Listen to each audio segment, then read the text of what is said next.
Alright, so I tried to evaluate these cockerels standing in a flock, but it's cold out and we're inside and they're all just kind of staying together.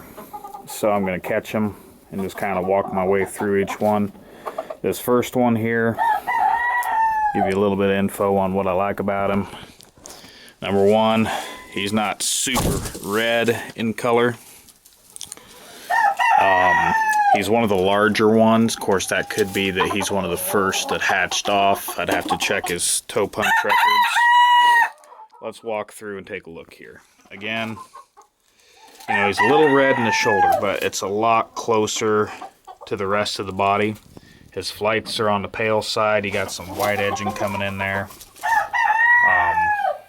which actually, you know, that could lead to lacing later on if you breed it right. And take a look at this. This is the type of stuff that people don't really pay attention to, I don't feel. Look at them shoulders. You see how that's got the white tip? It almost has that lace all the way around it. That's one of the things I look at. One of the other things I was told a long time ago is to look at... I don't know how well you can see that, but take a look at the... I guess you call it the edge of the shoulder. And look for lacing there. Another spot I like to look is down here on the leg. Now, he don't have really much for lacing on these legs to speak of, but there is some. And he's got a little bit of color coming in on the shaft, so it's heading in the right direction. Let's take a look at his crest. Okay, I've got a few solid white feathers, but then I have to sit this down for a minute. If you take a look at the front of his crest, you're going to see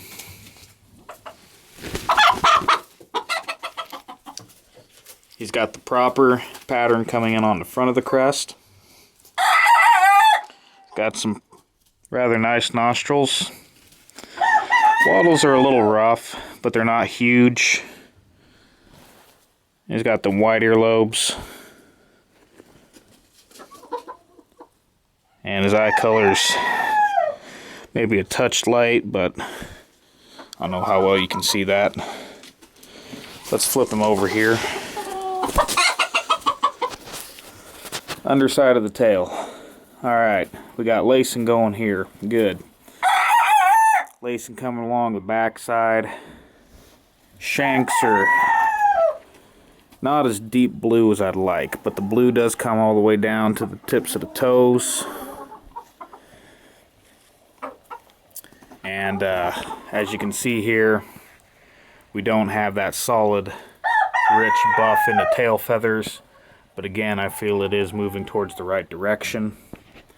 Hackles and saddles look laced to me. They do have that buff tint, so I'm going to hold on to this one. He's going to go into the short round, and I'm going to be setting up 3 breed pens this year, so I'm probably going to select 3 maximum out of this pen, and there's 8, so I'll probably select less than that, to be honest. So that's the first candidate.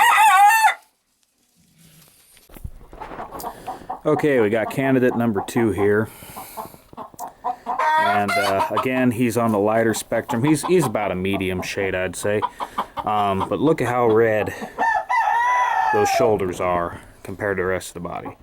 Not too thrilled about that. Tail, he's got a little better tail color, if you'd fan it out here, and he does have the lacing on the back side, which is good. Now, his lacing does extend down to the shank a lot better, and his shanks are darker. He's got the white feathers in the crest, and when he's standing, he's got quite a bit of tail fluff, so I don't really like that going on here. But here, I'll tell you why this particular feller probably isn't going to make the cut, and that's his head here. If I can get him turned around. Alright, so I got him turned around here. Now, first of all, his beak, in my opinion, is way too straight. Earlobes, horrible coloration. His Eyes are almost a yellow-orange color. And I don't think his nostril is quite pronounced enough. So that pretty much eliminates him as far as I'm concerned.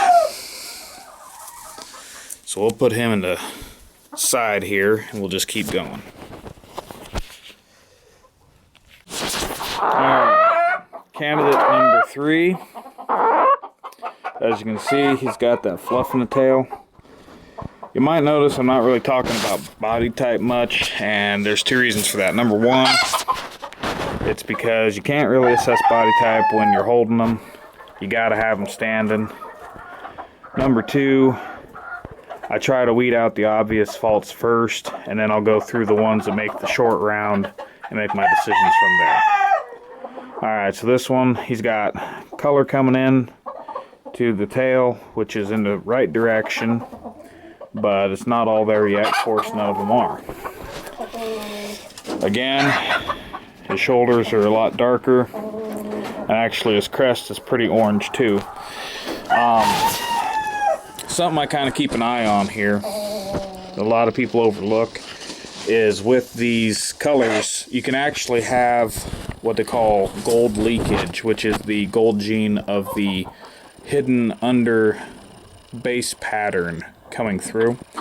So when you see really red shoulders and you know, an orange hackle and orange, I'm talking about like in your face orange on a gold or a buff, that's what's happening. It's easy to overlook in those color patterns.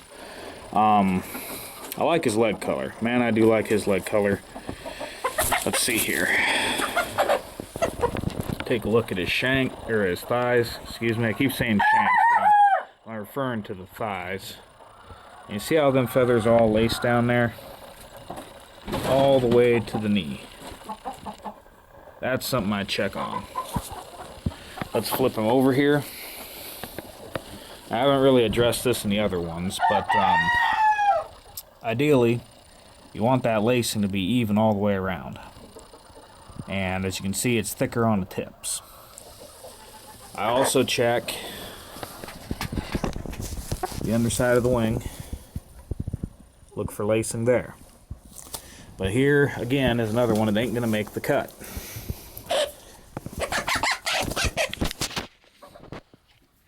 Bad crest structure,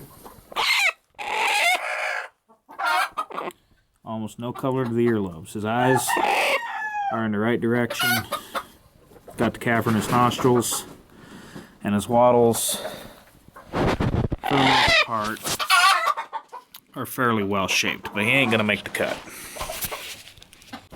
Alright, my battery is running low, so this might be the last one in the bunch. This is one of the darker ones. Couple things I noticed about him right away. He's got white in the crest. It's all white feathers. Real thin, even pencil lacing on the wings. He's got color coming into the tail, and it's pretty rich. But not so much of a notice of lacing in the saddles, or so much in the shoulders, even though it does come down his thighs. Flip him over. Breast lacing's a lot more even going around it. But again, he has his faults, and when I was making it, earlobe right there, that's a big part of it. And his crest I find to be sparse and poorly formed. Now, show you a little tip. A lot of times when you see these darker colored ones, you're going to notice little bits of black in their feathering, such as he has in the crest here. Let's see. Get one to show up.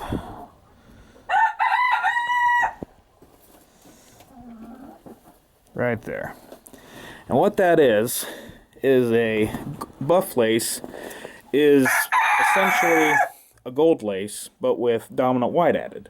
When you have one copy of that dominant white gene, you're going to be able to produce gold lace out of a gold like this.